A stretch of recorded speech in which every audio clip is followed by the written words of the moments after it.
over the letting people in again. So I just said this briefly, but we're probably going to have a more intimate group tonight, given that we had a holiday yesterday. But we figured now is a super important time for us to hold this space and read together. Um, so why don't we do our name introductions for the next like 3 or 4 minutes? And for folks who this might be their first night, how that'll work is we'll say our names, our pronouns, where we're calling in from if we feel comfortable sharing, and what we're going to be working on tonight, which reminds me, I have to get my knitting, but I'll start. I'm Maya. I use she, her pronouns. I'm calling in from Abenaki land in southern Vermont, and I am going to be working on knitting tonight, but I have to go get it, so I will pass it to Ryan. I'm Ryan. I use he, him pronouns. I'll be reading a lot tonight. And I will pass it to Joan. Hey everybody, Joan in North Hollywood, tongue the land. Um, I'm working on my leftover Thanksgiving dinner right now, and I see that I've actually made some headway on. But, Yeah. trying to finish her up to get her back. And I'll pass it. Actually, who's next underneath me is Jen. Hi, Jen. Hello, thank you, Joan. I'm Jen, and I am calling in from Studio City, and I use she, her pronouns. And I am slowly but surely getting through this native B. I'm hoping to finish this flower section this weekend. Hoping. And I will pass it to Rochelle. Hi, I'm Rochelle. She, her, but I also like G. I'm considering G. Calling in from Marina Del Rey. I am just about to start my avocado embroidery tonight, and I will be probably also eating an avocado while we work together. And great to see everybody. And I'm going to pass it on to Sylvia. Hi, I'm Sylvia Holmes. I'm in Pasadena, California. I go by she and her. I'm working on mule fat. Oh, Beautiful. And I'm getting close to thinking I don't know what to do next, so to figure that out. I will pass it to Jen Curtis. I just went, so I will pass it to Roxanne. Hi, I'm Roxanne. I'm in Venice, California, and I am repairing some sheets that I've had since the 60s. They're Peter Max sheets. For any of you who know Peter Max. And I will pass it on to, I don't know who's gone since I was late. How about Rowena? Hi everyone, I'm Rowena. I'm in Los Angeles. I use she, her pronouns, and I'm working on the native bee. Nice to see everyone. I will pass it to Cascade if you haven't gone already. Hi guys. Everyone. I'm Cascade. I'm in Los Angeles. I'm working on a willow still. Good to see you. I will pass it to, let's see. Sylvia, have you gone? Okay, how about Lauren? Hi. Um, I'm Lauren. She, her pronouns. I am zooming in from Topanga, California, and I am working on a honeybee, which I have to go get because it's still downstairs. And happy to be here. I'm going to pass it to Rochelle. Thanks, Lauren. I went, so I'm going to volley it over to Lexa.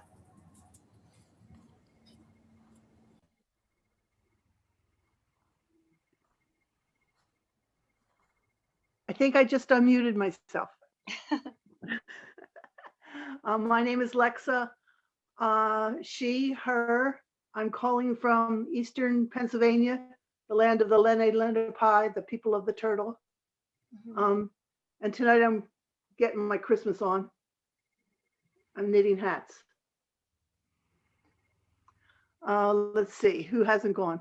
I actually might take that back, Lexa, if you don't mind, and start the introduction from here. No So that for folks who weren't able to introduce yourselves tonight, please put your name, pronouns, where you're calling in the chat, and feel free at the end during our discussion period to introduce yourself then. And just for some housekeeping general rules, how this is going to work as a space is we ask that if you're not going to speak at this current time, just to keep yourself muted, because you'll hear feedback, or you'll hear sometimes your voice will duplicate itself in other people's screen. So that's just one general ask that we have at the beginning. So welcome to our Fires of the West Learning and Native Plant Embroidery Gathering, hosted by the Metabolic Studio every Friday. Since the last presidential election, Lauren Vaughn and the Metabolic Studio have held a potluck, protest printmaking workshop, and community crafting space every Thursday to process collectively the various traumas of this time. With the advent of the COVID-19 pandemic, however, we decided to shift gears and create this Zoom space to educate ourselves on critical issues by reading and holding discussions while we craft. So we spent the first 12 weeks of this Zoom gathering dedicated to reading texts about prison and police abolition. And this current series is focused on educating ourselves about the fires of the West with a specific lens focused on Native land management and sovereignty, the history of fire suppression, and how we can decolonize our understanding of fire moving forward to create a more resilient and safer West. Many of you here tonight have already received in the mail an embroidery kit in which you will find a line drawing with a botanical plant representing the food and medicine that Metabolic is currently growing on 2 studio sites along the LA River, as well as up in Payahunadu, where Los Angeles steals its water, and up in Payahunadu, so-called Owens Valley, and up in Vermont, where we are, as part of the effort to give away free food to folks who are in need right now. So we drew images of these plants, transferred them onto fabric using line drawings, and then sent out embroidery hoops, needles, and thread to folks who were interested so that we could create communal art pieces together. And then you can return that to us. It has in that envelope a return slip so that we can all combine these pieces together and create a hybrid object. So if you've not yet received an embroidery kit and you'd like to receive one, please email info@metabolicstudio.org. I think Jen will put, yeah, there we go. It's in the chat. Perfect. Thank you, Jen. So tonight we're going to be reading Restoring Landscapes with Native Knowledge, which is a chapter from the book Tending the Wild, Native American Knowledge and Management of California's Natural Resources by M. Cat Anderson, published in 2005. An interesting tidbit, I forgot this fact, and I thought it was important to mention that the reading we did last week, which was intense in a lot of ways, but also really educational and interesting. M. Cat Anderson, who wrote Tending the Wild, was one of the major editors on that piece. So I just thought that was a fun continuity that was worth mentioning. So we decided to close entrance to this Zoom space 15 minutes after we start the reading. So how the intention with this is that we have more of a fluid discussion at the end because folks will have been here for most of the reading. But if you experience this in future weeks, if you're trying to come in late, we've decided to try to keep this to a minimum once we've started the reading. So 15 minutes in, we'll close the doors. And I see, unfortunately, Joan, I'm sorry that we had switched the syllabus up, so that might be why you had the wrong material for tonight, but thank you for preparing either way. And if anyone does happen to have Tending the Wild with them, please feel free to volunteer to read with us tonight. It is available as an ebook online, as well as, you can order a copy. I think it's a really important book. And we will begin. Do you want to start? Sure.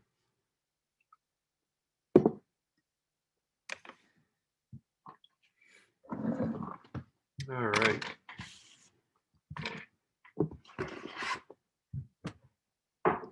All right. Oh, sorry. I just want to mention one last thing, which is that it is Native American Heritage Day today. And I just wanted to voice that and hold space for that and recognize that this is really, I'm really grateful to have this gathering tonight, especially to be able to hold space together and learn. Restoring landscapes with native knowledge. The knowledge represents the clearest empirically based system for resource management and ecosystem protection in North America. That's from Winona LaDuke Anishinaabe. How do you say it? Anishinaabe, Anishinaabe. Thank you. 1994. In California and elsewhere in North America, restorationists often assume that ecosystems they are trying to restore are completely quote-unquote natural, that their structures and functions were formerly self-sustaining, maintained through the natural processes, and that the key to restoring them is returning them to their natural condition. For example, the ecologist Donald Harker and his colleagues write about the importance of quote-unquote naturalness, as they define as, quote, the degree in which the present community of plants and animals resembles the community that existed before human intervention, end quote. Similarly, ecological restoration has been defined as, quote, the process by which an area is returned to its original state prior to the degradation of any sort, i.e., back to a fully functioning, self-sustaining ecosystem, end quote. In the context of California, at least, there is clearly some conflict between this view and what was described throughout this book. If restoration is aimed at returning ecosystems to the condition in which they existed before Western settlement degraded them, then that condition is surely not an entirely natural one. As we now know, many of the classic landscapes of California, coastal prairies, majestic valley oak groves, montane meadows, the oak meadows mosaic of Yosemite Valley, were in fact shaped by the unremitting labor of generations of native people. Moreover, these and other communities were managed intensively and regularly by these people that may have disappeared or changed radically in the absence of management shows they were not self-sustaining. What then should be the goal of the ecological restoration? Restoring landscapes and ecosystems in to a natural condition may be impossible if that natural condition never existed, at least not in the last 10,000 to 12,000 years. Restorationists must at the very least acknowledge that the indigenous influence in shaping the California landscape. This chapter advocates an additional step using indigenous peoples' knowledge and methods to carry out the restoration process and return landscapes to historical conditions and restore the place of humans in their continuing management. Active management and the role of indigenous knowledge. Land managers are now realizing that many lands require an active management stance to maintain ecosystems' integrity rather than simply protecting them from degradation. The idea of active management on public lands in the United States can be traced at least as far back as 1963, as the 1963 Leopold Report to the National Park Service. In recommending that each large national park restore, quote, the biotic associations and conditions that prevailed when the area was first visited by the white man, end quote. The report's authors acknowledge that, quote, most biotic communities are in a constant state of change due to a natural or man-caused processes of ecological succession, end quote, and that in these successional communities, quote, it is necessary to manage the habitat to achieve or stabilize it as a desired stage, end quote. The author of the Leopold Report recognized that many habitats at earlier stages of succession were disappearing, not only in California, but in other parts of the country as well, and that they harbored unique plant and animal life. These habitats would have to be actively managed rather than passively protected to maintain their character and form. It was recognized that these habitats and communities, which included meadows, grasslands, and certain types of woodlands and forests, were created through fires, floods, or windstorms. It did not receive enough natural disturbances to be perpetuated. The report stressed that maintaining and restoring these habitat types would depend on restoring the processes that shaped them, with fire being the most important management tool in the park manager's toolkit.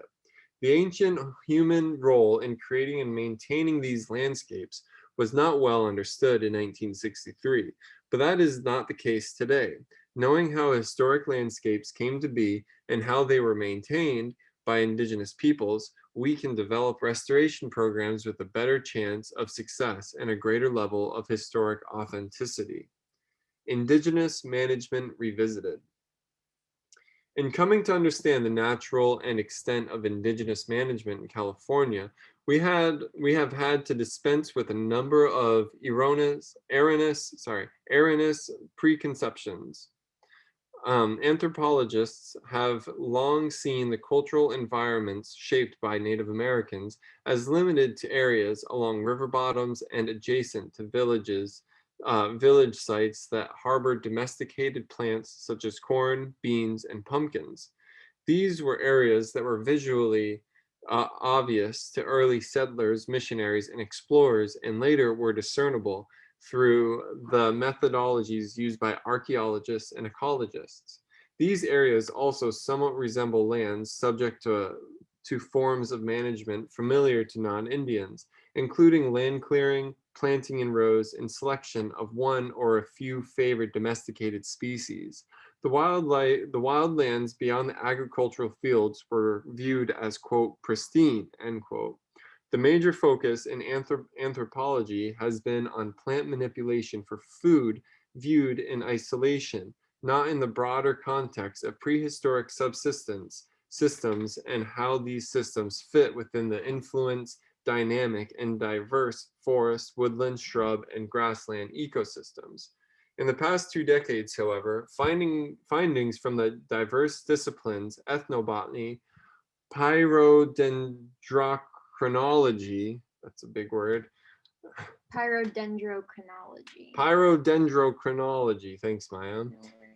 Paleoecology, archaeology, and ecology have deepened our understanding of pre-Columbian California landscapes and the significant and complex role the approximately 310,000 Indians from 500 to 600 tribes played in shaping them. As detailed in the previous chapters, new evidence from the interdisciplinary research have substantiated that human manipulations such as burning and tillage were regular, constant, and long-term activities that produce cumulative and possibly permanent effects in plant associations, species distributions and composition, and perhaps gene pools and genetic structures of species of plants, plant assemblages found in many parts of California.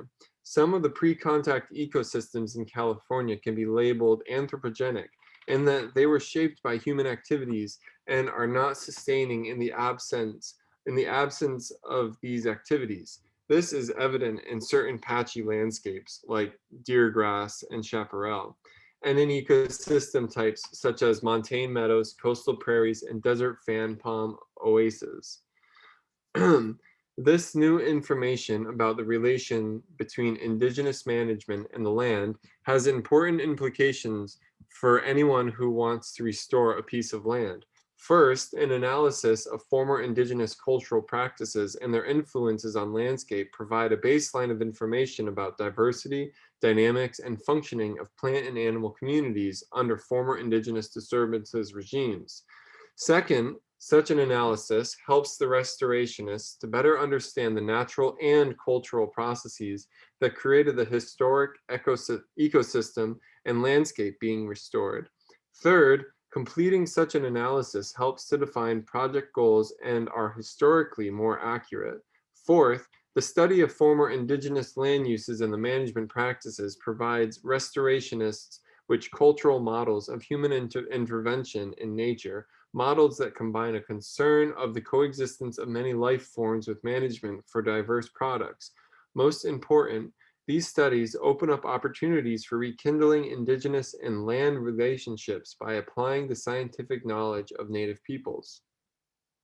The Society for Ecological Restoration, or SER, International, has recognized that the indigenous peoples and their land management practices should be part of any serious effort to restore and preserve ecosystems.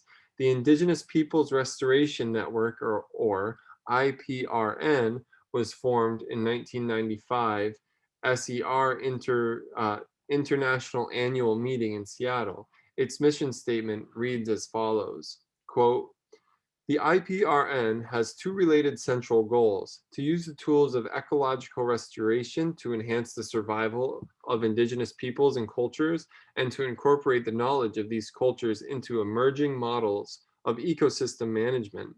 The IPRN aims to establish a mutually beneficial working relationship with the traditional indigenous, tribal, and community groups needing technical and financial assistance for land restoration, and to encourage the empowerment of grassroots community activities and leaders in local efforts to implement their own vision of sovereignty and ecological restoration within their unique cultural, social, economic, and spiritual traditions," end quote. Indigenous knowledge and ecological restoration were also addressed, more recently in the SER Primer on Ecological Restoration. Quote, "Many cultural ecosystems have suffered from demographic growth and external pressures of various kinds and are in need of restoration. The restoration of such ecosystems normally includes the concomitant recovery of indigenous ecological management practices, including support for the cultural survival of the indigenous peoples and their languages as living libraries of traditional ecological knowledge. Ecological restoration encourage and may indeed be dependent upon long-term participation of local people," end quote. "The art and science of the new field of ecological restoration, therefore, will necessarily integrate traditional indigenous ecological knowledge into its philosophies, methods, and practicums." You wanna take a...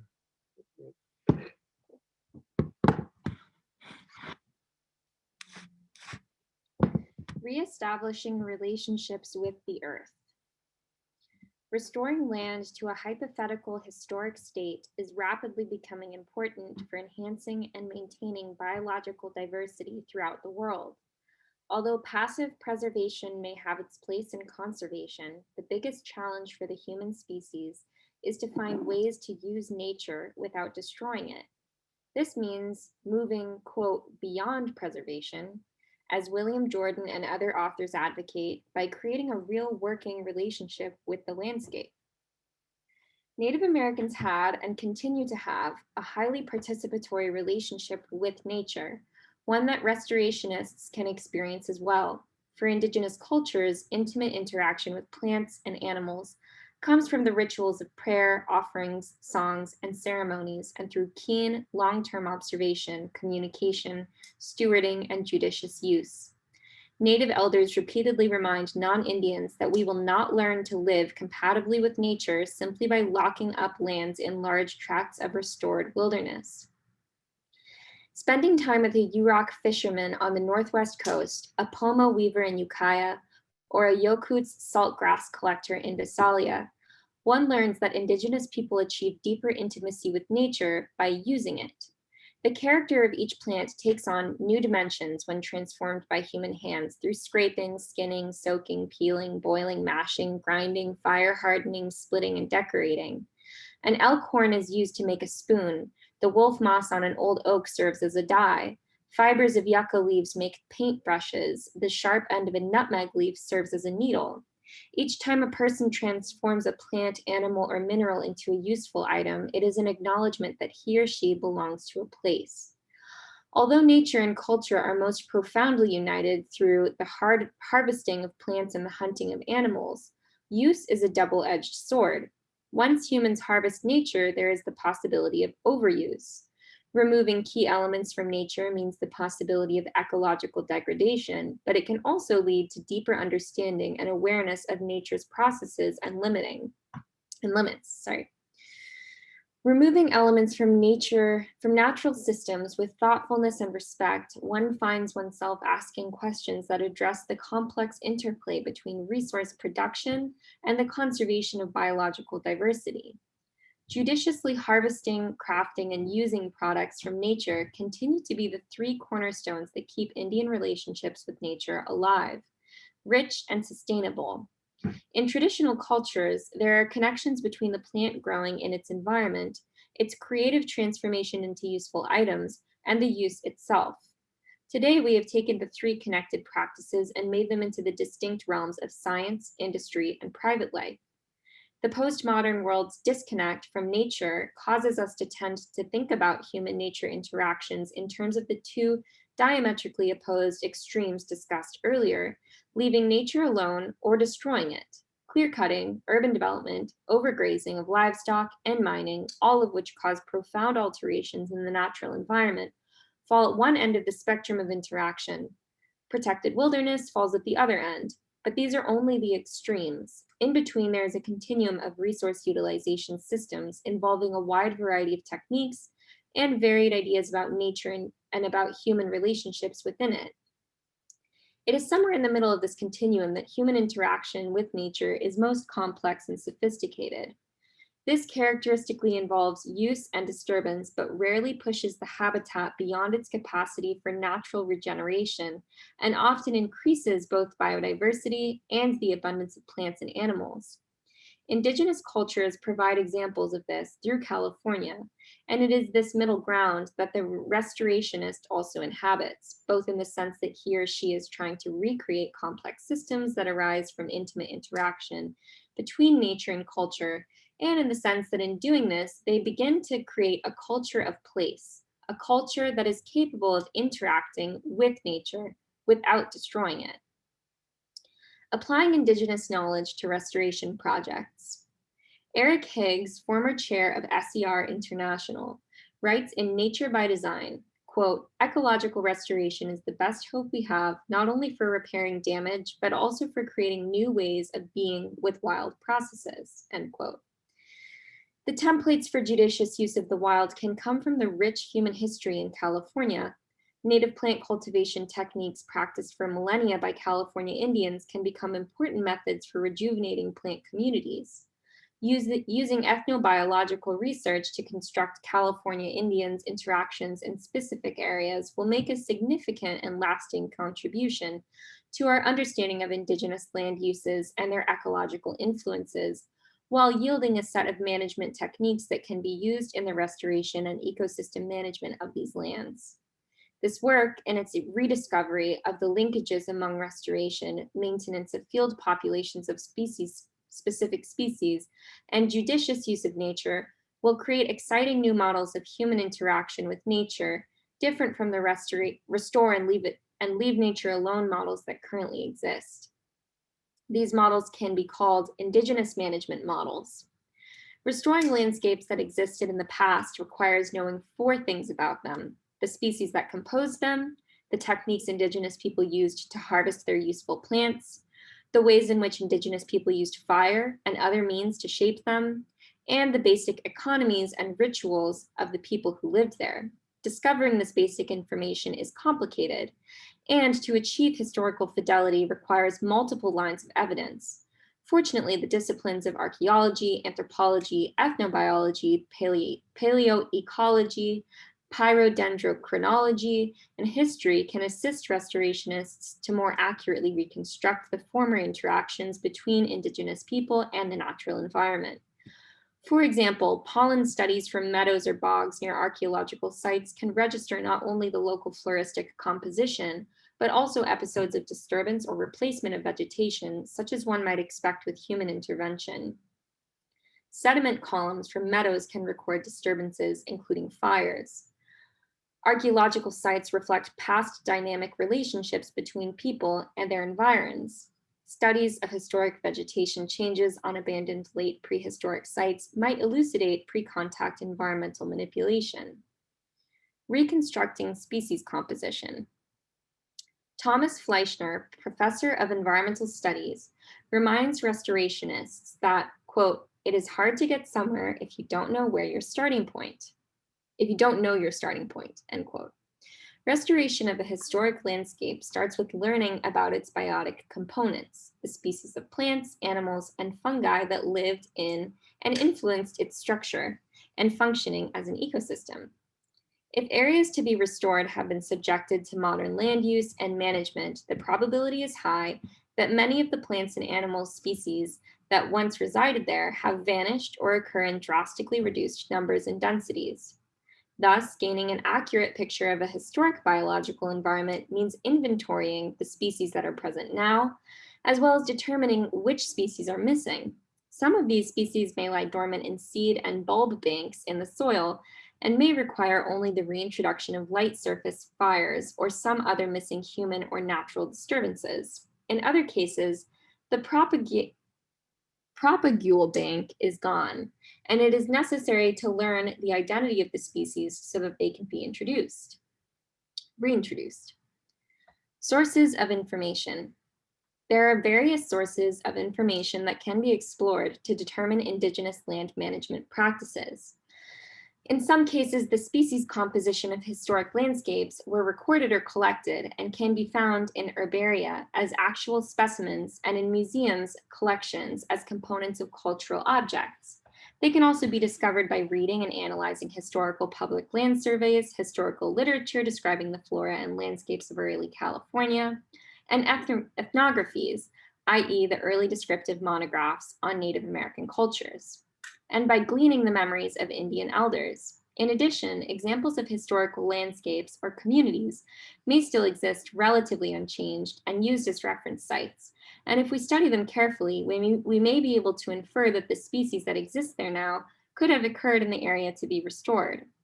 Using these sources, restorationists can often reconstruct relatively complete animal, fungal, and plant species lists for historic landscapes. So I'm going to breeze over some pages because basically the author now goes into detail about each source that they just mentioned. So for example, they'll talk about historical literature and how you can glean information from it. They'll talk about public land surveys. They'll talk about Indian elder knowledge, and it's very detailed. So I'm going to skip to a next section, but if anyone's interested in learning more detailed description of these sources, that is there. Okay. Reconstructing and reintroducing harvesting strategies. Continual human intervention in the form of judicious harvesting may be a necessary part of maintaining ancient species-rich ecosystems that were shaped by Native Americans over millennia. Plucking tools from wetlands, picking savory fruits from shrublands, or digging bulbs and tubers from meadows and riverbanks, if done judiciously, may be beneficial to the long-term health of particular ecosystems and species. For this reason, an additional step in reconstituting a historic landscape or community is to reconstruct and reintroduce the indigenous harvesting techniques known to have existed in the area.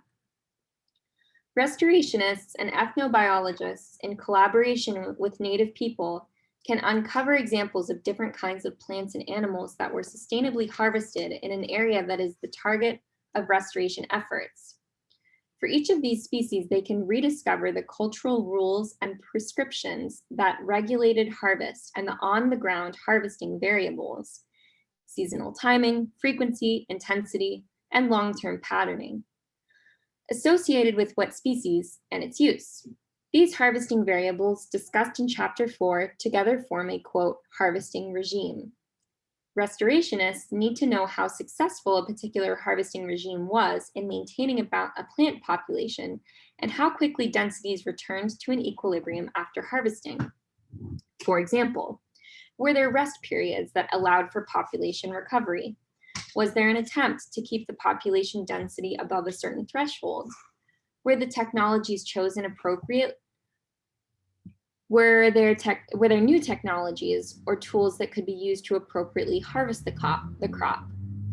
Harvesting strategies that demonstrate compatibility between use and conservation should be favored by the restorationist. For the most part, there is limited information on harvesting practices in the historical and ethnographic literature. While there are some native people gathering plants and animals in various regions today, gaining access to their knowledge will take long-term concerted effort and trust building on the part of restorationists. In addition, the techniques they use may differ from those employed in pre-contact times, when conditions were different, more people participated in harvesting, and larger amounts needed to be harvested. To reintroduce harvesting, special gathering arrangements can be made between restorationists, native peoples, and the managers or owners of the land being restored that allow native people to continue their gathering traditions and co-manage the land. In some cases, ecosystems will require long-term harvesting, which demands the restoration of ecological associations between people and wildland environments. Volunteers who live in the vicinity of the restored area could assist with periodic harvests of different plants. There is a danger that harvesting the land could quickly become a mere mechanical exercise for non-Indians, devoid of any lasting meaning unless individuals and communities close to restored areas develop their own connections and contexts with the land beyond the mere borrowing of techniques from native cultures. One way to do this is to integrate the harvested plant material into the daily lives of the local residents through activities that fulfill their artistic, culinary, and spiritual needs. Examples include making a pie with wild fruits gathered locally, or making a soup with locally harvested mushrooms. It is even possible that limited, controlled collecting for commercial purposes can have a place in restoration projects. Some commercial collectors take all the plants of an area without sparing any individuals, and they leave no seeds, rhizome fragments, bulbets, or cormlets for future production. But it is possible for collectors to allow indigenous guidelines and thus benefit the population being collected. A historical example is Carl Purdy, who started harvesting geophytes for the horticultural trade in the 1870s and replanted the bulbets and cormlets of the bulbs and corms he harvested. A strategy he probably learned from the Indians. Purdy seemed to be attuned to the reproductive biology of geophytes and had this to say about sustainable harvesting. Quote, "When we dug the bulbs, which are Lilium pardalinum, we selected salable ones and then carefully replanted the small bulbs. In 3 years or so, we could return for another crop. There were beds which we had cropped for fully 30 years before this resource for the bulbs failed," end quote. The bulbs failed, according to Purdy, not from harvesting pressures, but rather from the, quote, "changed conditions brought on by the suspension of burning." Quote, "In the early years, brush fires were periodic, and these fires opened up the shady patches and fertilized them. Brush fires became much less frequent, and many beds were shaded out and died," end quote. In general, before Westerners can begin to harvest native plants judiciously in wildland environments, more knowledge has to be acquired about the life cycles and biology of the native species of interest to develop the principles and methods that are the basis for long-term sustainable harvesting and that also allow for the coexistence of many other species. This will require the study of measurable parameters and indicators connected with sustainable harvesting and management. This could be accomplished through conducting well-designed scientific experiments that rigorously explore the ecological effects at different scales of biological organization of various kinds of harvesting regimes. Collecting local seeds and other propagules for use in restoration projects is an important activity in terms of making the restoration both more economically affordable and genetically authentic. It is also an important way to make connections and establish a social bond with like-minded people. I'm going to pass it off to you, Ryan. All right, thank you.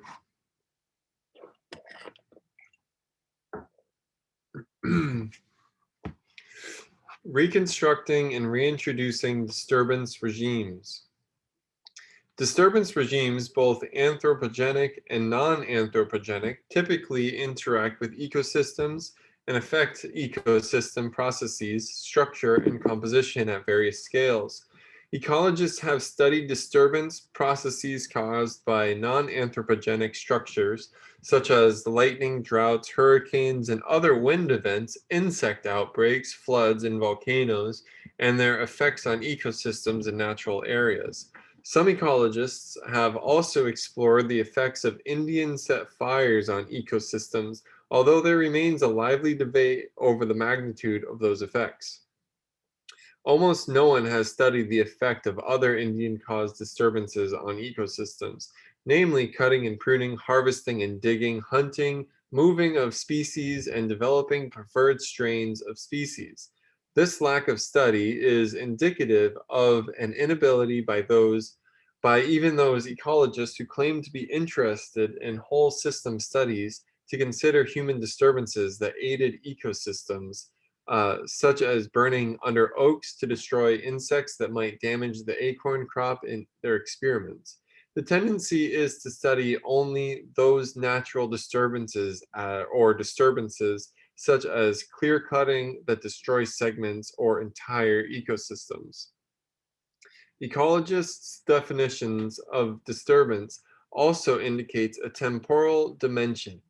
As noted in Chapter 1 in Ecology of Natural Disturbance and Patch Dynamics, White and Pickett define disturbances as, quote, any relatively discrete event in time that disrupts the ecosystem, community, or population structure and changes resources, substrate availability, or the physical environment, end quote. In a more inclusive manner, the Forest Service has defined disturbance as, quote, a discrete event, either natural or human-induced, that causes a change of the existing condition of an ecological system, end quote. The authors of both of these definitions visualize disturbances only relatively large-scale, forceful, one-time events that cause significant change within an ecosystem. I would like to suggest that this definition should be expanded to include disturbances, especially those created to support indigenous economies that tend to be smaller scale, seemingly low impact activities that occur with enough frequency to cause permanent changes in species populations, ecosystem structure and function, and landscape appearance.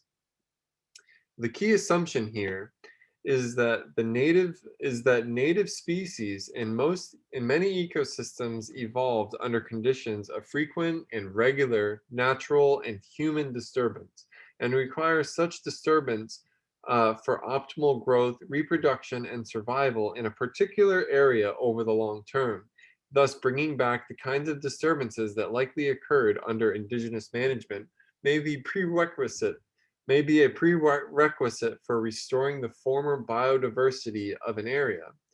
Restorationists will need to rediscover not only the array of resource management practices like burning, pruning, and weeding, which utilized in the type of ecosystem that is being restored, but also the disturbance variables associated with the application of each of those techniques, like season, frequency, intensity, and extent.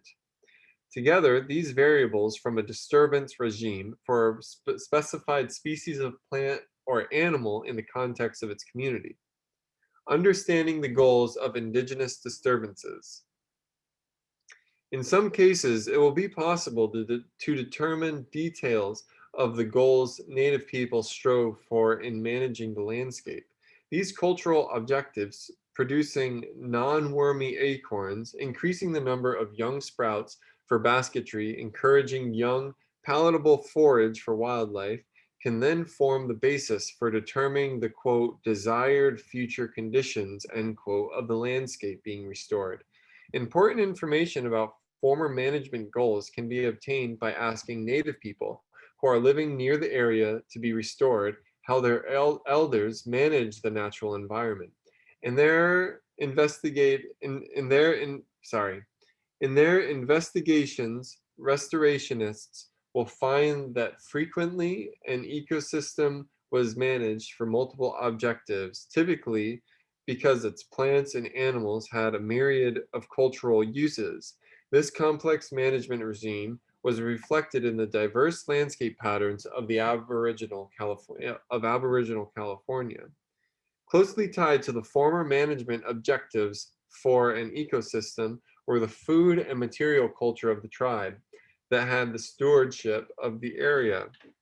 Knowledge of the tribe's food and material culture can be a critical aspect of reconstruction of disturbance regimes, can be acquired from the ethnographic material and from a study of manufacturing techniques of cultural artifacts housed in museums.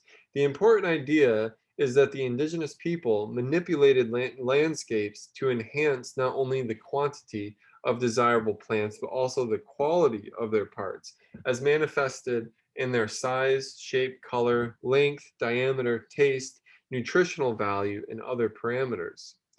Reintroducing disturbance. The reintroduction of former disturbance regimes, particularly those involving fire, can present a chicken or egg dilemma. And a fire or other major disturbances may be the only practical means of recreating the former structure and composition of the community. On the other hand, at the beginning of the restoration process, fire would likely behave very differently than desired and have many adverse ecological effects because the structure of the vegetation, the fuel types, and the amounts, and the plant and animal assemblages are often very different from what was once present. The solution to this problem is to initiate the restoration with a series of intermediate steps, especially thinning to reduce fuel loads and change the vegetation structure and reseeding to restore the former populations of the herbaceous species. The potential ecological effects of reconstructed indigenous disturbance regimes at different scales of biological organization could be initially investigated without setting up experiments. Let us take a real-life example. The western mono historically burned under California black oaks every 1 to 3 years, usually in October, November, or December, to reduce an insect pest that feeds on acorns. Existing knowledge of the insect's life cycle and its habits could be compared with details of the reconstructed indigenous fire regimes to assess the probable effectiveness of the reintroduced burning in breaking the pest's life cycle. Because the information for reconstructing disturbance regimes is highly fragmented, ecological field experiments could also be conducted to investigate the probable environmental impacts of various kinds of practices. The restorationists, with assistance from the statisticians and quantitative ecologists, could design treatments to test the ability of various practices to produce desirable effects, in particular plant species, quote unquote desirable in the sense that they produce plant materials exhibiting the qualities and quantities useful to native people. These experiments could reveal how production systems might be differentially intensified so as to maintain biological diversity in other parts of the system, and how increased exploitation of certain species affect other species and general ecosystem properties. Restorationists could use some of these tested techniques in the restoration of areas set aside for indigenous gathering, for demonstration purposes, or for the general purpose of restoring and maintaining biological diversity. Restoring is a long-term process. It may require years of thinning, controlled burning, reseeding, removal of exotics, soil stabilization, and other work before an area is returned to the condition in which natural processes and indigenous style disturbance and harvesting can sustain it. Over the long term, a restored ecosystem's integrity will depend on reestablishing the mutual beneficial ecological associations between it and people. Restoration and conservation of Indian cultures. Western culture's indebtedness to native cultures is immense. Many plant-derived pharmaceuticals were first discovered by traditional healers in indigenous societies, and many of our food crops were domesticated or partly domesticated through indigenous horticultural activities. Modern genetics has often tapped indigenous peoples' intricate knowledge of minute and often hidden differences in species. In California specifically, Indians often acted as guides for early overland parties of Euro-Americans, and many modern highways followed ancient Indian trails. There are many instances of Indians sharing food with European newcomers and teaching them how to harvest and use the flora and implement agricultural techniques. Furthermore, early Euro-American ranchers, trappers, farmers, and loggers built their fortunes on the vast biological wealth that was stewarded by California Indian tribes.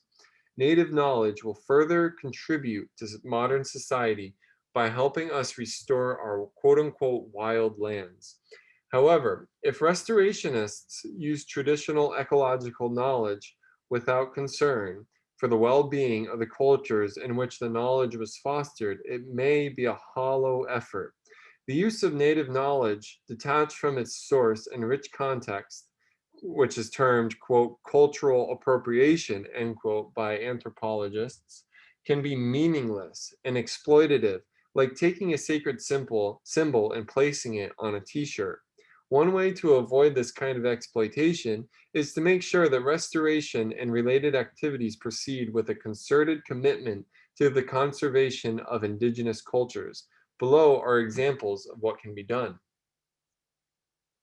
These are a list of the examples. Many botanic gardens and arboreta are already involved with conservation of rare taxa through their propagation and cultivation. These organizations could begin to establish relationships with California Indian groups of the region and grow culturally important plants and are currently dwindling on reservations, rancherias, and public lands. These plants could be reestablished on traditional gathering sites on both public and tribal lands. As an example from outside California, Navajo Nation community members have joined together with the help of the Desert Botanic Garden in Phoenix to restore the Navajo sedge on tribal lands.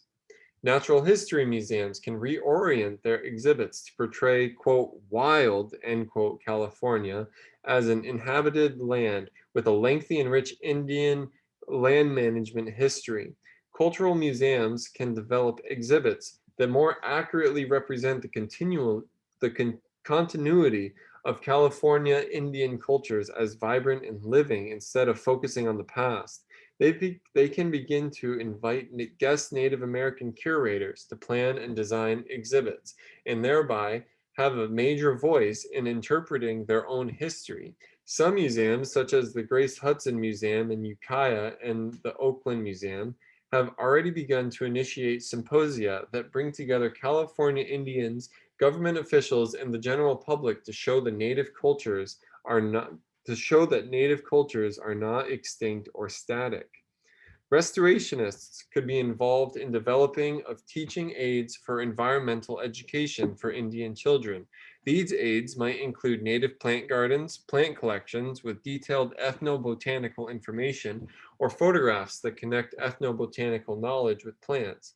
Financial donations could be given to native language programs and other cultural revitalization efforts. Restorationists and environmentalists could work with tribal leaders to establish programs for reacquisition of lands within the reservation boundaries that have passed out of Indian trust statuses, or to develop prospects for Indian collaboration in land restoration and management arrangements on public and private lands. Public agencies can become advocates for maintaining, tending, and encouraging growth of native plants important to Indian people. This would involve surveying the resources, recording their conditions and numbers, matching these data with indigenous needs, and reintroducing indigenous horticultural techniques such as fire. Thanks to education by members of the California Indian Basket Weavers Association and many others, many agencies have already begun to take on this more active role.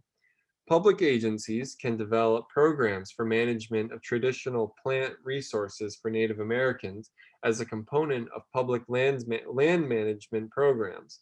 Under such programs, Indian gathering sites would have land use status equal to that of other land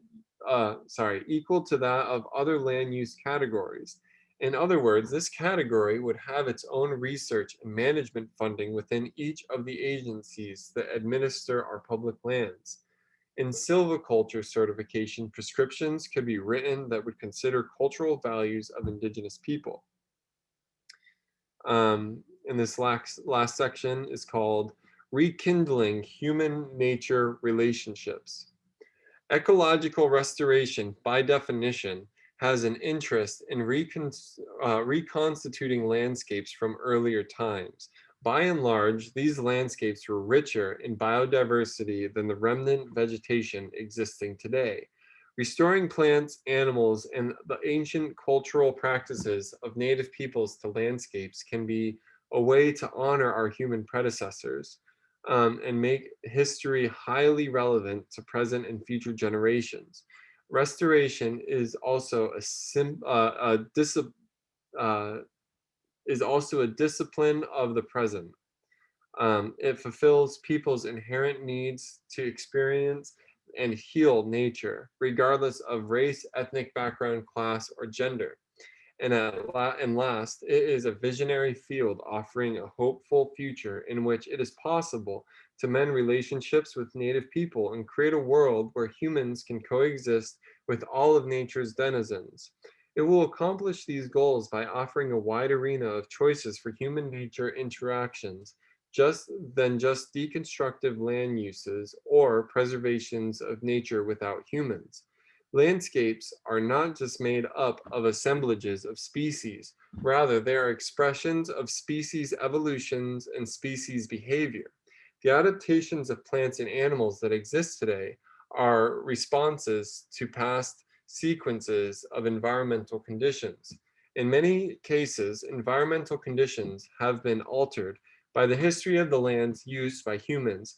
Therefore, past and present use of the earth must be understood in order to frame effective environmental policies, management regimes, and restoration strategies for the future. We must integrate both environmental and cultural information at a variety of temporal and spatial scales. Restoration of historic landscapes will depend on the inventory of existing species and populations, the introduction of plant and animal species that are known to occur there but are now gone, and the reintroduction of the harvesting and disturbance regimes that originally shaped the landscape. The rich indigenous history with the land still remains largely untold and is waiting to be rediscovered, acknowledged, preserved, and reenacted in the landscapes across California. Yay! Woo, we did it! A hopeful view of the future. Well, we have now completed our reading portion, and I will read our community guidelines. And before I do this, after this community guideline reading, we will break up into smaller breakout rooms. And one of the issues with that is that if people leave after we've already set the breakout rooms up, then people end up on their own in those rooms. So we kindly ask that as I read these, if you do have to sign off, now would be a great time. And we thank you so much for being here and for holding this space with us today, especially with Native peoples. It was, I'm blanking because I just read so much. It's Native People History Day? Appreciation. I can't even remember what the actual name of today's holiday is. Native American Heritage Day. Super critical that we're holding this space tonight and with the loaded holiday that we had yesterday. So it felt really good to read this tonight with you all. Okay, I'll read our community guidelines. And I have them here. I can put them in the chat too. Actually, I just realized, sorry y'all, I'm a bit of a space cadet tonight. normally we ask for folks to read the community guidelines to include other people's voices. So if anyone's wanting to read those for us tonight, that would be super helpful. I've put the link in the chat. I see a thumbs up from Cascade. Woo, Cascade! Hey, thank you. Sure. Okay, wait, where did it go? Okay. Fires of the West Learning Community Guidelines for discussion. 1, we agree not to blame ourselves or others for the misinformation we have learned, but to accept responsibility for not repeating misinformation after we have learned otherwise. 2, we agree to listen respectfully to each other without interruptions. Only one person speaks at a time. 3, we acknowledge that we may be at different stages of learning on the content and discussion topics. 4, we agree that no one should be required or expected to speak for their whole race or gender. We can't, even if we wanted to.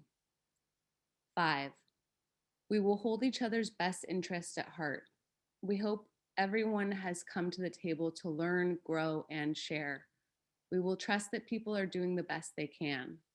Let's challenge and encourage each other to do better. 6, share responsibility for including all voices in the discussion. If you have a tendency to dominate discussions, try taking a step back. If you tend to stay quiet, try challenging yourself to share ideas so others can learn from you. 7, silence is golden.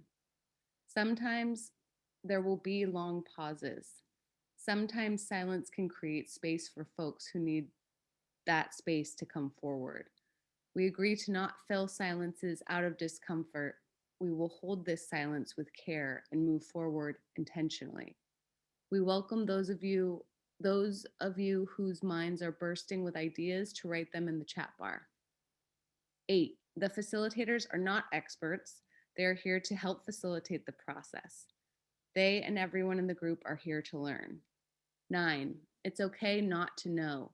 Keep in mind that we all are still learning and are bound to make mistakes when approaching a complex task or exploring new ideas. Be open to changing your mind and make space for others to do so as well. 10, the facilitators are not moderators. They are not trained to moderate personal grievances. If discussion stops being about the reading and instead breaches into accusations and aggression, please respect the facilitator switching gears and refocusing on the text. If any of these guidelines are breached, a metabolic team member will reach out to you privately in the chat to provide a reminder. If the guidelines continue to be breached, they will provide a verbal call-in. By staying on the Zoom call, you are agreeing to these community guidelines for our discussion period. Thank you, Cascade. I think Jen is going to send us off into our breakout rooms now. I'm going to do that. And I'll also broadcast messages at the 2-minute intervals of 6 minutes. So enjoy. See you soon. Thanks, Jen.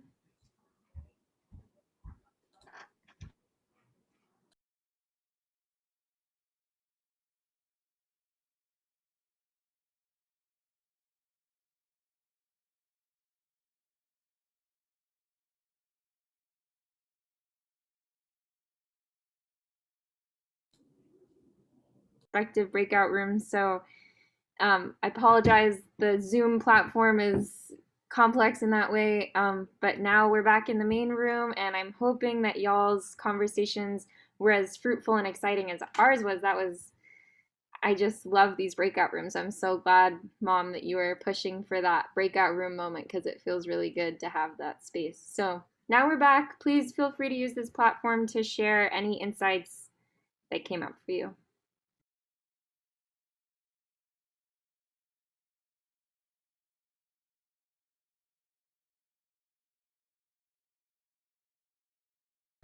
I think what I thought was interesting is Sylvia bringing up that she didn't feel like this reading addressed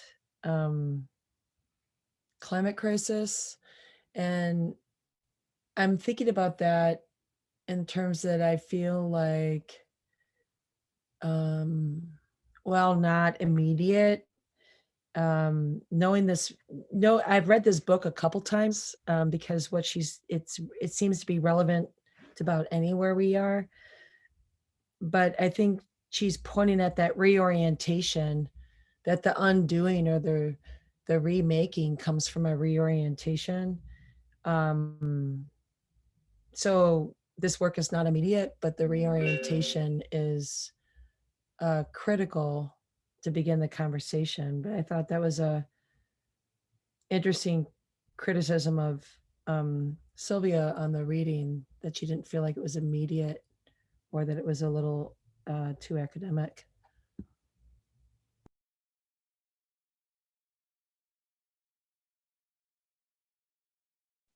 When was this written or published? So this was published in 2005. Yeah, Sylvia, not to call you out, feel free to say no, but are you interested in speaking more on that topic or sharing your thoughts more there? No. Okay. No worries. I think it's a really valid question and query there, like kind of probing in. You know, part of what like this series is dedicated to is like uncovering what it means when we say climate crisis in the West, and when we talk about fires being a result of climate crisis, it kind of creates this overarching blanket that is really hard to disentangle. And one major component of that is the fact that this land hasn't been tended to or allowed to burn the way that it had been for tens of thousands of years. So however, there's obviously the global issue that we're facing. So I'll stop there, but if anyone else wants to jump in.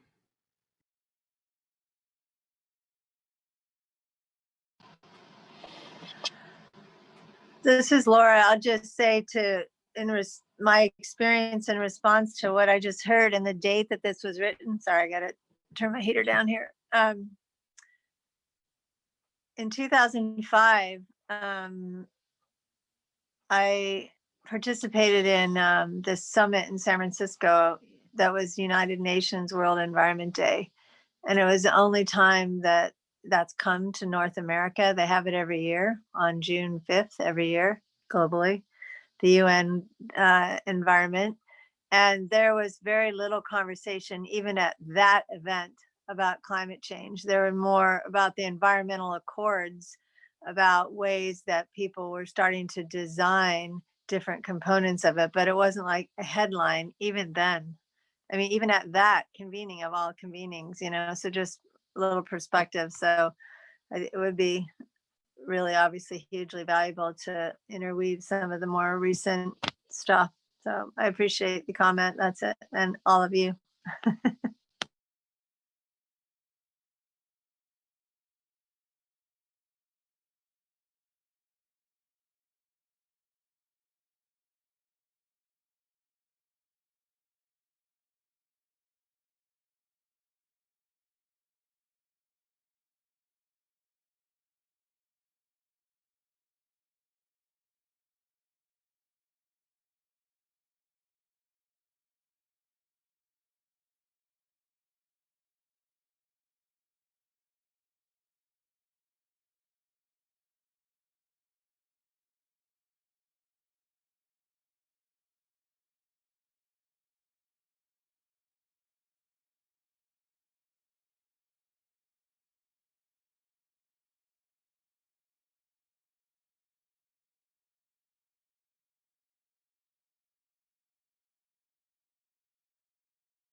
Well, I'll jump in and say that I got a lot out of the reading this week, and I thought was really a nice follow-on reading from some of the thoughts that started to germinate in my mind after our last reading. And I think that just the tradition of tending to the wild out here in the arid West, how long a tradition it is and how much knowledge there is to access is really profound.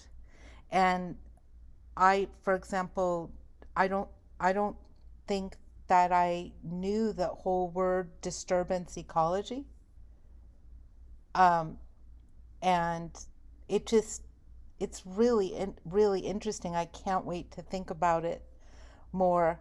But the whole idea that we as human beings can observe and facilitate, the life web that exists around us, rather than to kind of tend a garden in a traditional sense, to sort of to use a practice I'm thinking around those and the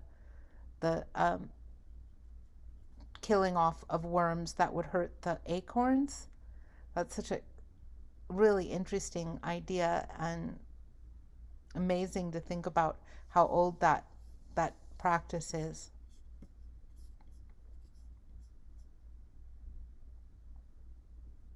Yeah, that's kind of that was similar to what I was talking about in our breakout room, just the concept of disturbances, and how I'm so used to thinking of disturbances as like extremely negative, like deforestation or a parking lot or coal mining or something, and how it's so connected to capitalism and capital. Um, and I want to start to disentangle that in my mind, and also thinking of disturbances as a positive thing about being a part of a an ecosystem, and like being part of, like, you can tend to things. It doesn't need to be a negative thing to be a disturbance. It can actually be a positive thing.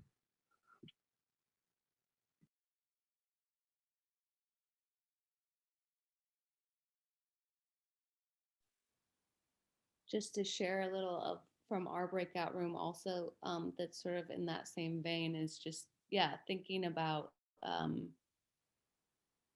capitalism and the environment as these sort of like two separate systems, right? Which I think is obviously a product of capitalism.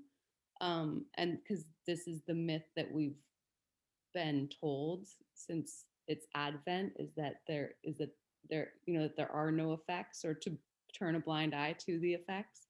But I think what I really appreciated about this reading is it kind of offers it sort of dismantles that binary, and it provides an example of how, many examples of how to be in nature without, and to tend to nature. And yeah, I just love that word regimen that was throughout the reading, of different ways of being in it without it being, yeah, as you said, Ryan and Lauren, a disturbance, or because I think to a certain degree in our contemporary conversations about climate change, now there is this expectation that, oh, you don't touch it, you don't interact with it, and that, or you only interact with it in this one way, right? Which is to not disturb it and to not interfere with it, to allow it to be what it is. And that is also sort of somewhat of a myth, or not a myth, but it fails to sort of represent the holistic picture, the holistic system.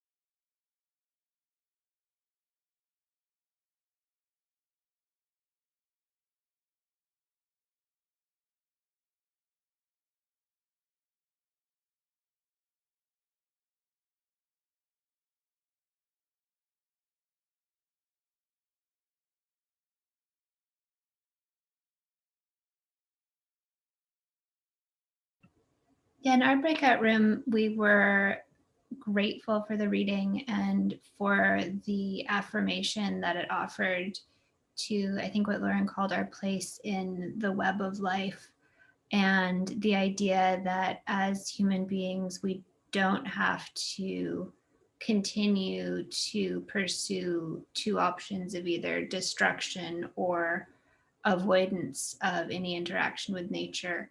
And the idea for me was a new one, that when an artist or a maker works with a natural material that doesn't take the material out of nature, but rather brings the artist closer into communion and into relationship with nature. And that was the opposite of how I've always thought of that type of relationship. I've thought, when you harvest something to weave a basket, you're bringing that out of the natural space and into material culture, into a human space that's separate.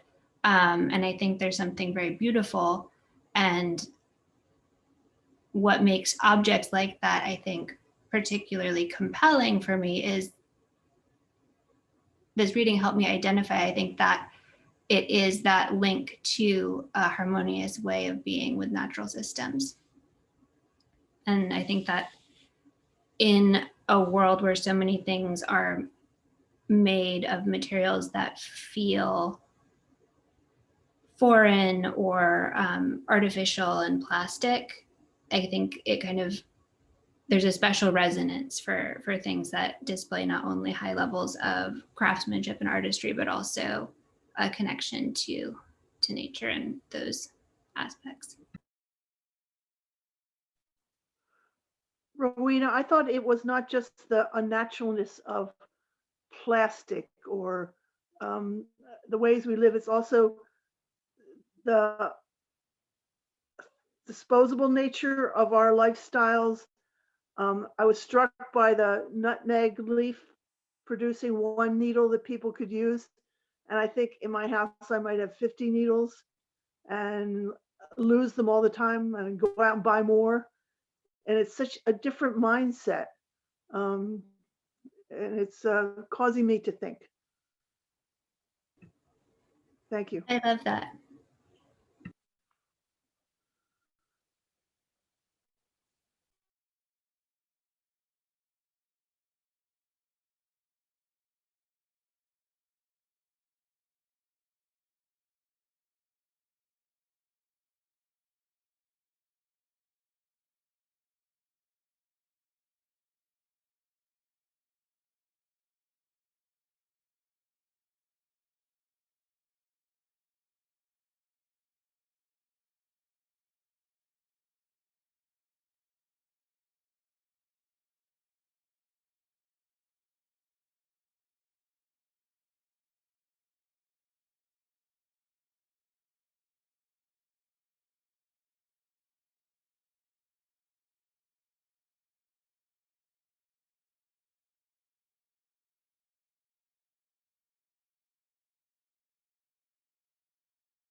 When they said that the person who left behind seeds or little pieces of plants so there'd be more of them later for another harvest another year, and then they said it would probably, the idea was given to that person from native peoples or whatever. And I thought, I don't know, that seems so obvious to me whenever I'm gardening and I find a little one that if I'm transplanting a bunch of stuff or harvesting, it's like, oh, maybe this one will make a good one for next year, and you just stick it back in the ground. I don't think that's an unusual thing that a gardener would do. So that was my second complaint. Sorry, I was not impressed tonight.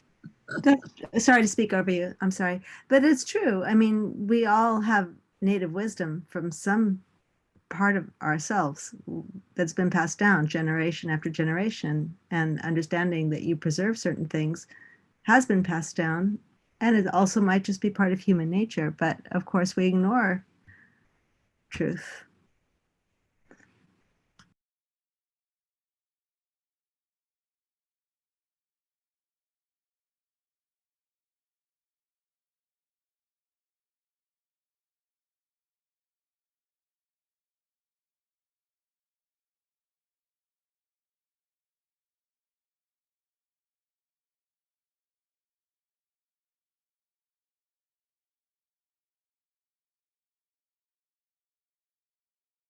I think the major difference that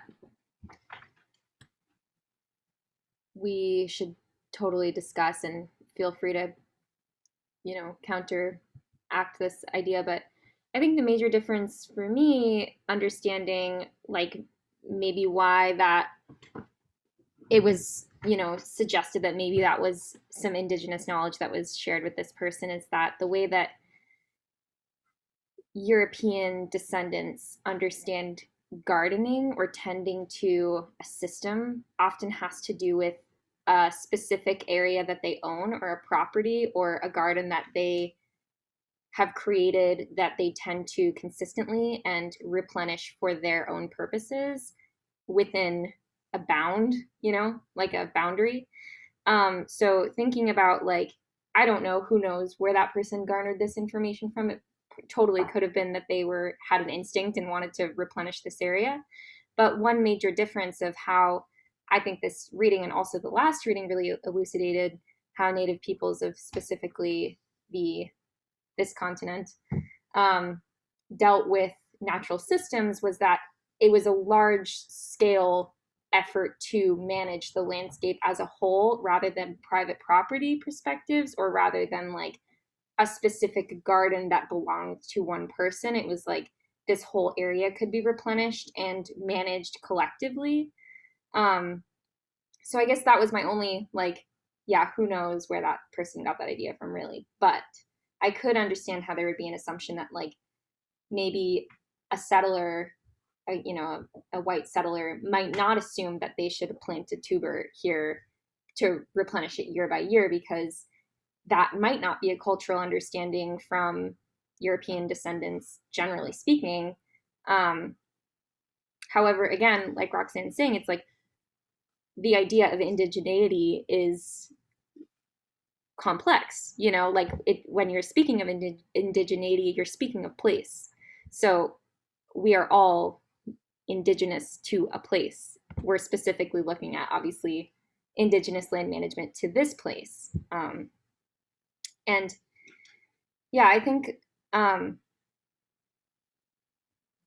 this, just to kind of dovetail to share something that I really value from this reading, is I really value the direct suggestions that MCAT Anderson leaves us with, of how we can move forward with tangible steps to reinstate Indigenous sovereignty, including like even just these tactile options of like just invite people to speak at museums and represent current Indigenous culture, like these, it's so obvious, and obviously this is 2005, and I'm hopeful that like more writers are writing about this now, but like that idea was so like radical, and it still is radical, and it's just so bizarre to me. It's like these are tangible steps we can take. And including, like, I really loved the idea of like inviting, like, so you have a plot of land that might be privately owned, inviting Native people onto the land to reinstate like harvesting or cultural practices that would happen on that land otherwise, and then teaching other people who aren't of Indigenous to this land descent to reinstate their own understanding of that, and to create their own connection with that land. And I don't know, I just feel like these things are so obvious, but it just doesn't happen on a large scale.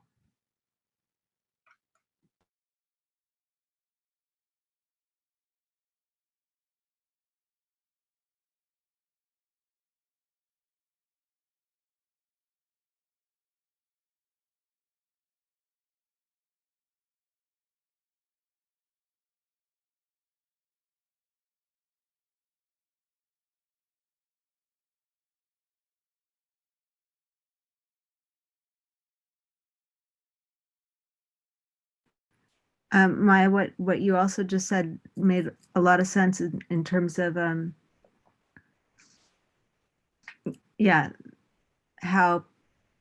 how different peoples feel about land, and it made me think about nomadic peoples, and that there have been many different approaches to nomadic mentalities over centuries, whereas some people just leave the land like a trash heap.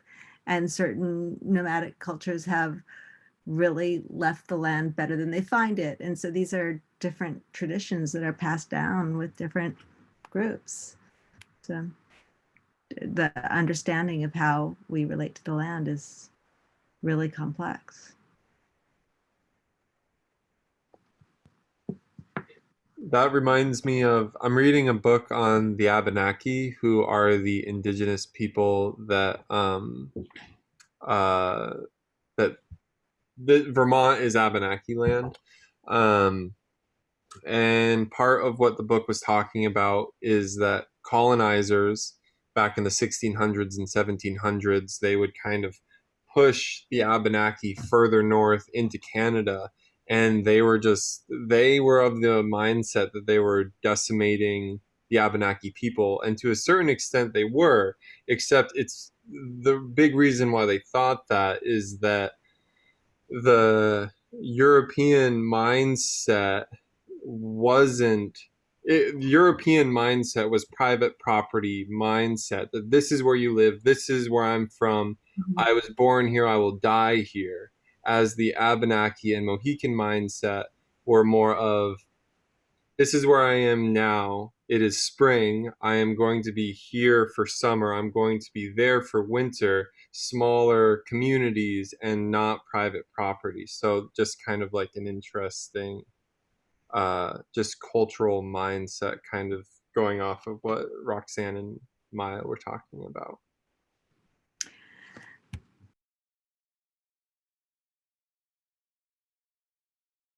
And I'm just wondering, a lot of people who came here were not landowners when they came here and never could have ever been landowners from where they came from. That was not legal. So we didn't all come here as landowners.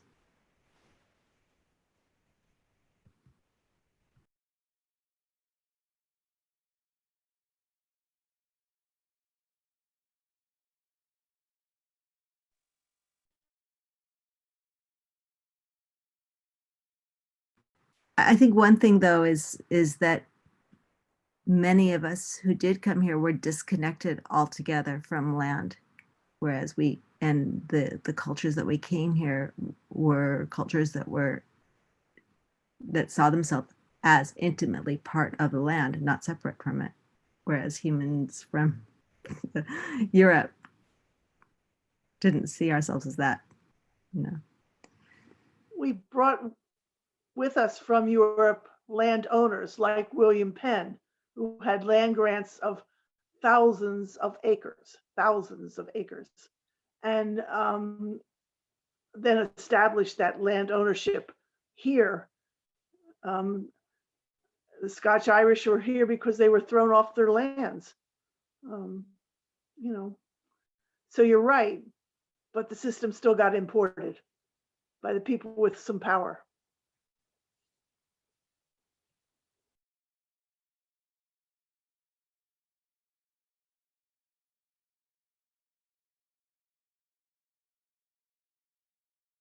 Yeah, and also that mentality of being separate from the land, being disconnected, being something else, human, more than animals, more than nature, rather than part of it.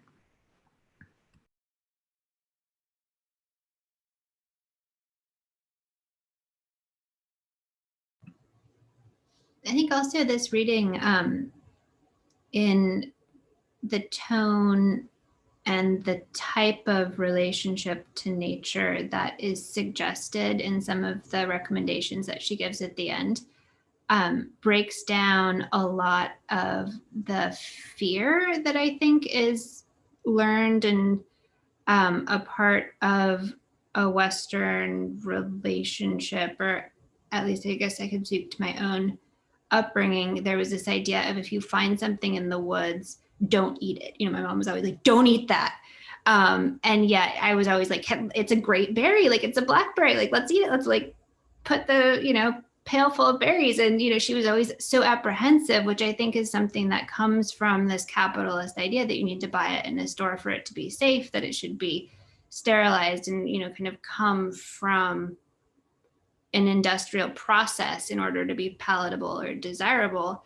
and yet the sense of bounty that comes from viewing, kind of a friendly environment that you can be part of.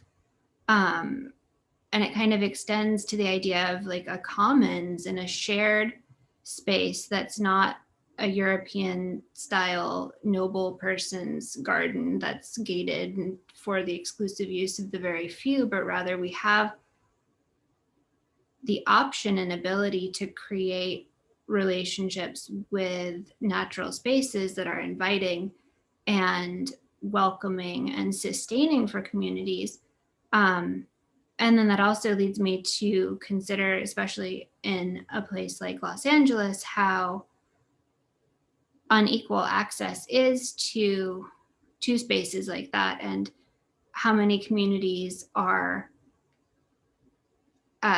limited and unable to access those resources.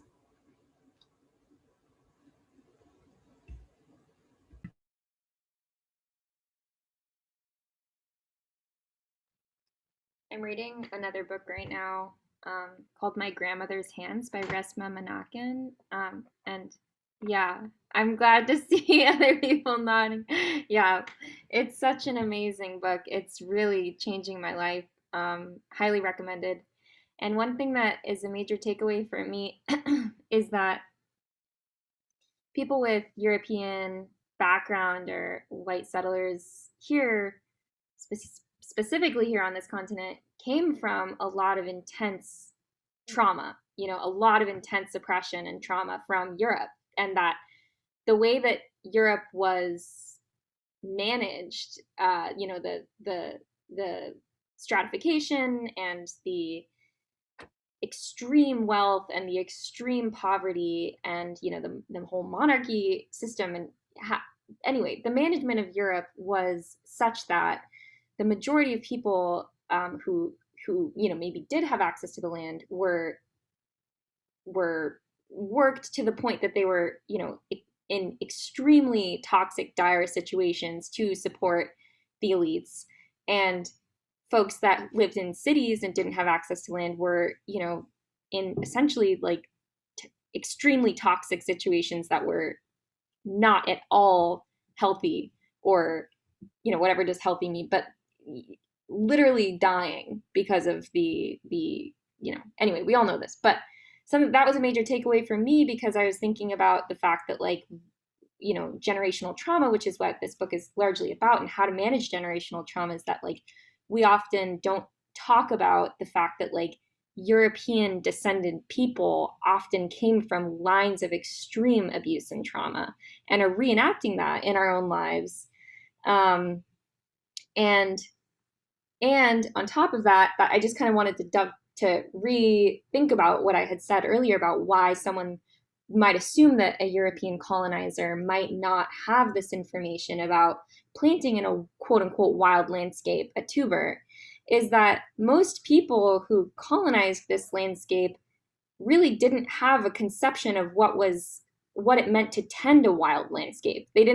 Most people didn't have access to that kind of knowledge, because it was very, people were in extreme work environments or extreme situations that didn't allow for that kind of land management discussion to take place.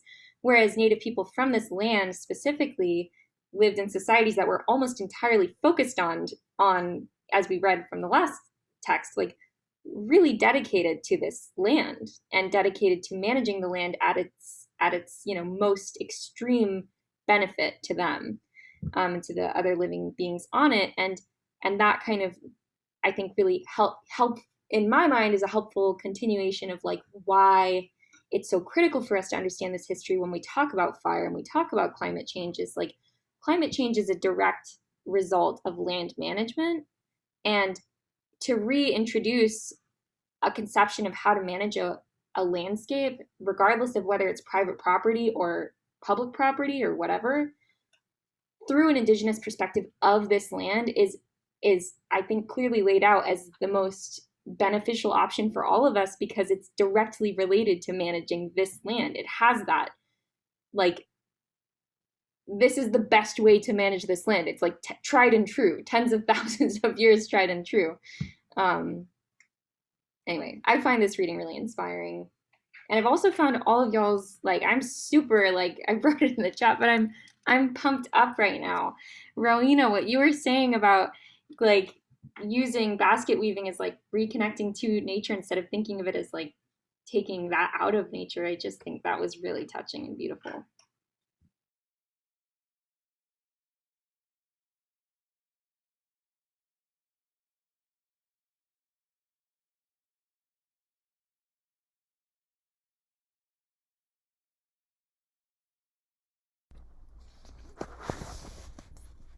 Thank you, everybody, for enriching my understanding of this book tonight with your brilliant conversation.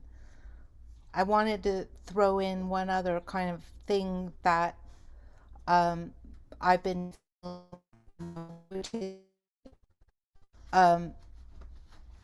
sometimes I feel like I get information just from touching the ground.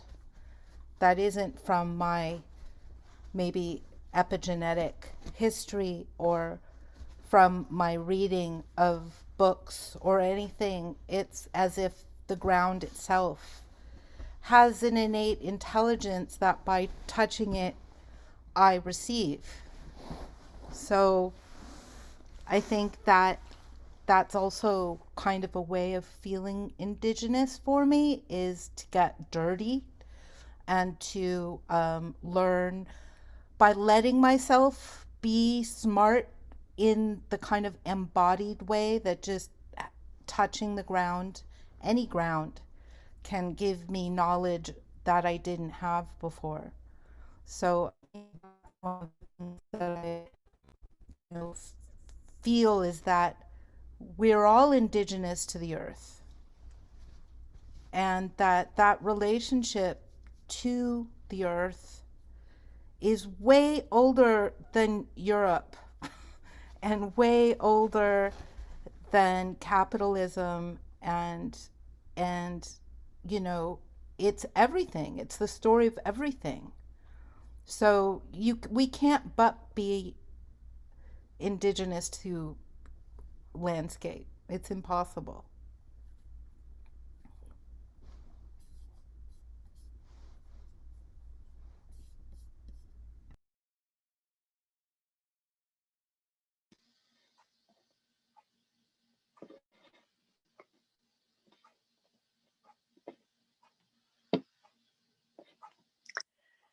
I love that, Lauren. And this is, as I'm living down in North San Diego now, on Kumeyaay territory, a little bit different native plants and all, and feeling really wanting to learn as I'm planting. I regularly have to be outside, and I'm very blessed with this beautiful little plot of earth. And yesterday I woke up, or no, not yesterday, the day before, to this grinding, and the city was trimming my tree up, a big pepper tree, and they just came and were chopping it off on the property line. I was freaking out.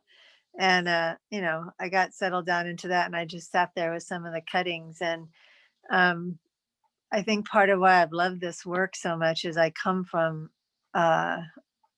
Irish background, and my family in Oklahoma were farmers, but I was disconnected from that most of, we moved to California when I was 5, and my parents weren't part of any of that. So I really have appreciated. So what you were just saying so resonates with me, and all the readings, and just some of the work that I've been doing, listening into communities that are, some of the tribal communities. So I'm really loving and appreciating this. And that just really resonated with me, what you just said. So I just wanted to appreciate. I love to dig in the dirt too. And I like try to salvage things that most people are just like, no, that's a trimming, throw that away. I'm like, no. So thank you.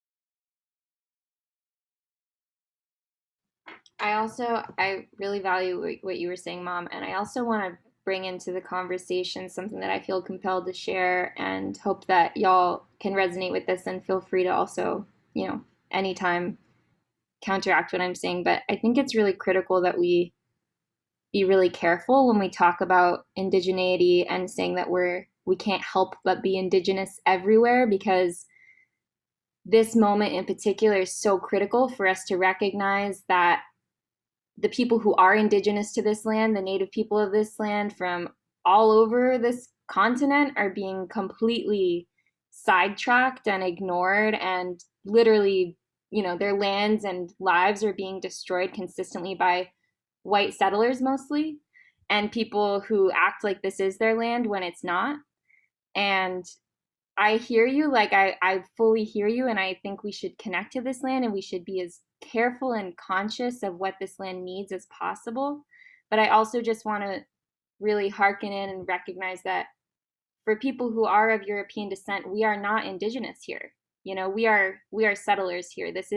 We are visitors. We need to tend to this land as best as we possibly can, because our history here is really bloody, and it's a genocide. So those are my thoughts on that, and I do think it's critical for us to connect at the same time. There's two poles that need to be held.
I'm very cautious of being someone who holds the mic a lot in most of my arenas. So I was practicing step back and leave space.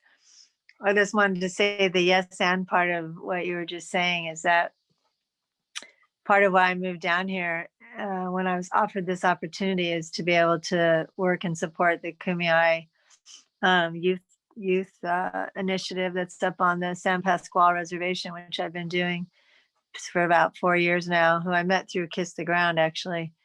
And also, I was on a call this morning with Marcos around the land at El Sereno at the top of the 710 freeway, that, the bigger plan. And for me, being here where I actually have earth to put my feet into has been a strengthener. Like, I lived in Santa Monica before and we had a garden, but it was, a vegetable garden. I didn't really have land and space around me to appreciate. And so for me, it's been a personal practice that's helped infuse my passion for supporting the whole land back and give back movement. And I'm in a few of those conversations around the state about folks who are in the, beginnings of doing that. So thank you for definitely stating that so beautifully, Maya.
Well, it's nearing our 10:30 mark on the East Coast.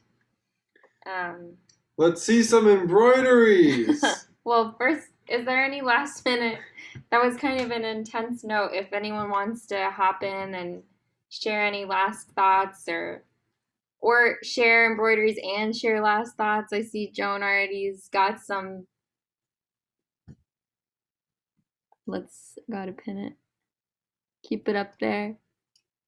Could you lift it up a little more, Joan? I'm back a little. Wow. It's beautiful. Thank you. Bzzz. Wait, can you hold it back a little bit again? Oh, sure. Yeah. Oh, Oh, yeah, good. And a little bit back. Yeah. It's so cool. It's so fuzzy. I love the little legs. thank you. Well, thank you.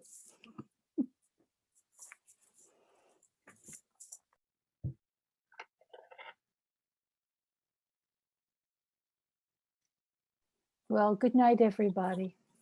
Good night, Joan. Night, Joan. See Good you to see next you. week. Bye. I did something with my embroidery tonight I've never done before. I took 3 different colors and took 2 threads from each one and made a new sort of blend. Does anybody ever do that? And I used it at the base of the blooms. Oh, this is going to be hard to. Where's my picture? I can't even see what I'm doing. Excellent.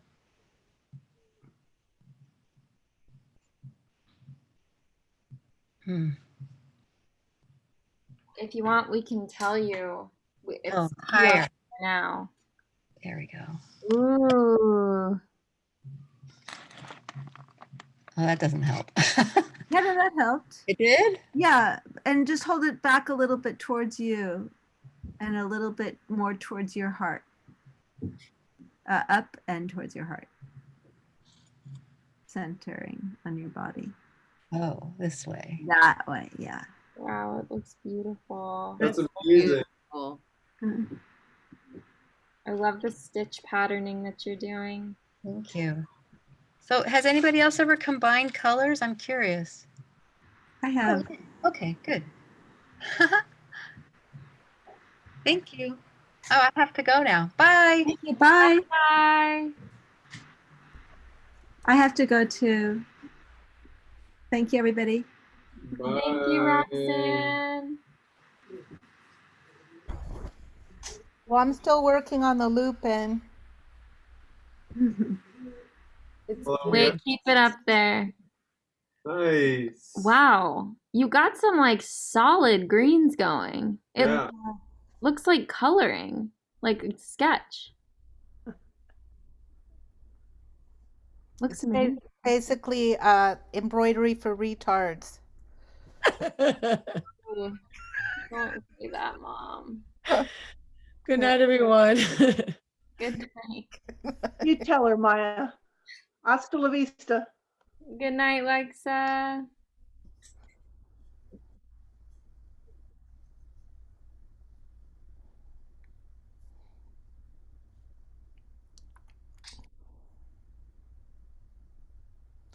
All right, y'all. Thank you How's so your arm, much. Emily? How's your hand? It's all right. Still sore, but getting better every day, I think. So, yeah, thank you for asking. Gotta Good. keep it elevated so that the blood goes down, gets stuck. Well, hope you feel better soon. Thank you. Good night, everyone. Good night, Rowena. Night, Marina. See you next week. See you. Bye. What do you do, Rochelle? I am making a fuzzy avocado. Wait, hold on, Ooh. let me pin it. I don't know if you can see with my light. Yeah, you can. That's a good angle right there. That's great. What I decided to do is I want to leave some of the back ugly on the front. Right. Instead of hiding the ends, I just decided I'm going to incorporate that all into the front. So instead of going from under in the beginning, I started from the top. And I'm Oh, leaving wow. straight ends as part of the trees and the branches. Cool. That looks great. What I worked on today. So I've got most of the leaves outlined of the avocado. Nice. It's so funny because my mom and my grandma, both my nanny, used to do crewel and needlework, and I've got all of that stuff in New York, like since I was a kid. Beautiful. I have to take photographs of it because it's really pretty. Things that they did of lions and trains and girls and fields of wildflowers. So super nostalgic for me. Oh, good. Yeah. But I'm freezing. I was running on the beach before to see the sunset. I'm gonna make some miso soup because I feel like I got a little chill. Yeah, I got a chill tonight. Your pictures were so gorgeous. It was extravagantly beautiful down there tonight, and there was hardly anyone there. So it was just, and the tide is so low because the moon's coming up. So I love it. Good. Good. All right, everybody. Good night. Thank you. Everyone, sleep Bye. well. Later. Sweet See ya. dreams. Bye. Bye. Forward to the cool things you have going next week too. Thanks, Jen. I saw See the ya. announcement for. Yeah, thank Oh, you. Take wonderful. care. We'll see you soon. Take care. Bye. Bye.